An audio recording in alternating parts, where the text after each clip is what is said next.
Good morning, everyone, and welcome to Friday morning. It's Stephen Whiteside here from theuptrend.com. In the pre-market this morning, things are fairly quiet.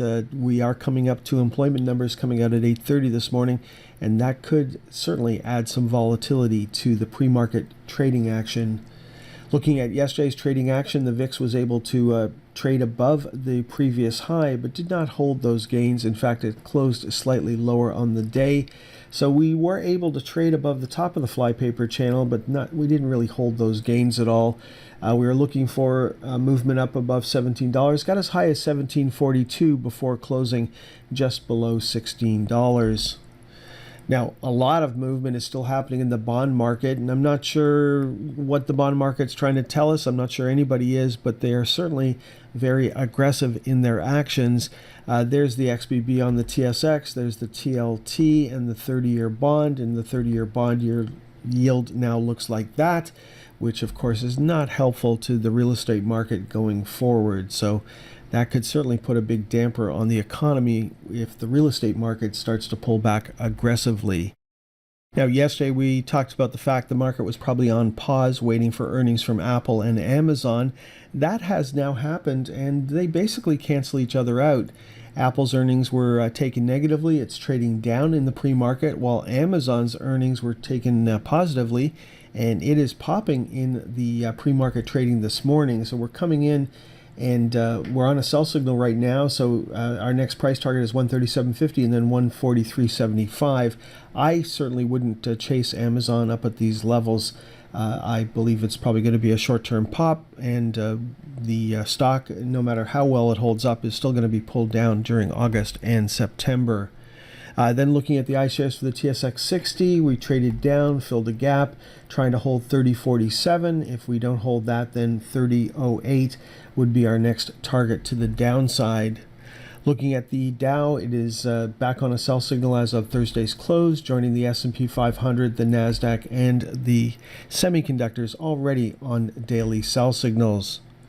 Looking at commodity prices, crude oil moved up yesterday. Gasoline was down on the day, sitting right on the edge of a new daily sell signal, just a couple of pennies to go. And then natural gas popped yesterday. It's holding support at 664. We're looking to see if we can get over 703. If we get over 703, that takes us back to 742. Then looking at the major energy ETFs, starting with the XLE, we were up just a little over 1% yesterday. Our next price target is 87.50. I may have misspoke on Thursday and said 67.50, and once again we hit it on Thursday. Looking at oil and gas equipment makers, the explorers, the small caps, and the TSX listed energy stocks, they were all up on Thursday. Now, we know that energy stocks are doing well. We know that crude oil's up. We know that technology stocks have been doing well. You'd think clean technology stocks would be doing well. Well, that's not the case.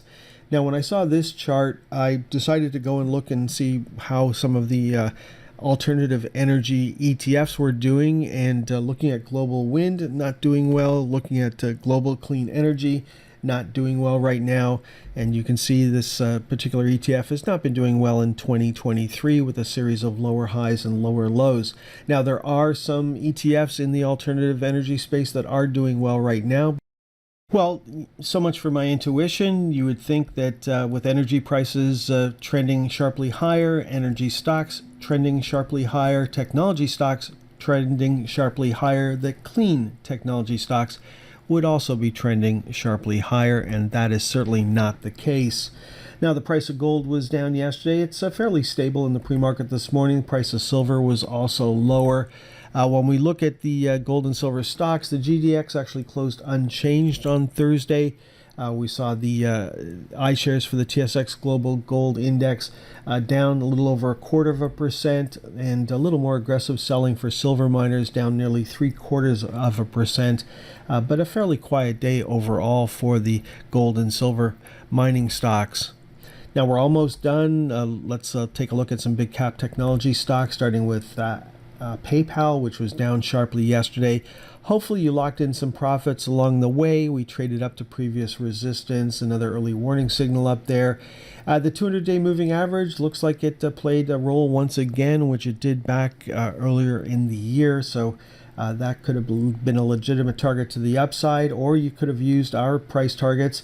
68.75 was the first one, and then we move up into the gap, 71.88, then 75. We were able to go up and fill that open gap and trade slightly above 75 for a couple of days before coming down. So you've had several opportunities to lock in profits along the way, and you should have just a partial position left. Of course, you're going to sell that at the open on Friday morning. Then looking at Shopify, we're coming down to our next price targets, and we're going to be looking to see if we can hold support in New York at $56.25, in Toronto at $75. Now, if we break those, there's a nice open gap there from early May.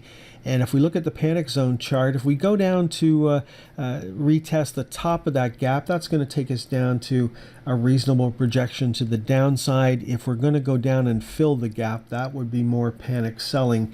And that would certainly be a very negative sign for the overall technology sector if Shopify were to get down to those levels. It's certainly possible in August and September. We'll just have to wait and see, but those are potential targets to the downside. Looking at ARK Innovations, the ARK ETFs are all back on sell signals right now with the rest of the market. Notice that we put in a lower high last week, and the ARK ETF that's getting hit the hardest right now is the Genomics ETF, which was down sharply the last couple of days. And then let's finish off with Lightspeed. Lightspeed had a wild day yesterday, making a new low before reversing and closing just above the upper channel line. It's trading down slightly in New York. Last time I looked, it was down 25-30 cents. That, of course, can change.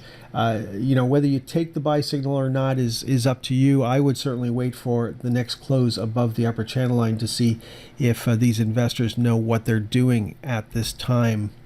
Okay, folks, that is all for Friday morning. I see the employment numbers have come out, and I see stock index futures have not changed that much. Enjoy the rest of your day. Next time you'll hear my voice is on Sunday.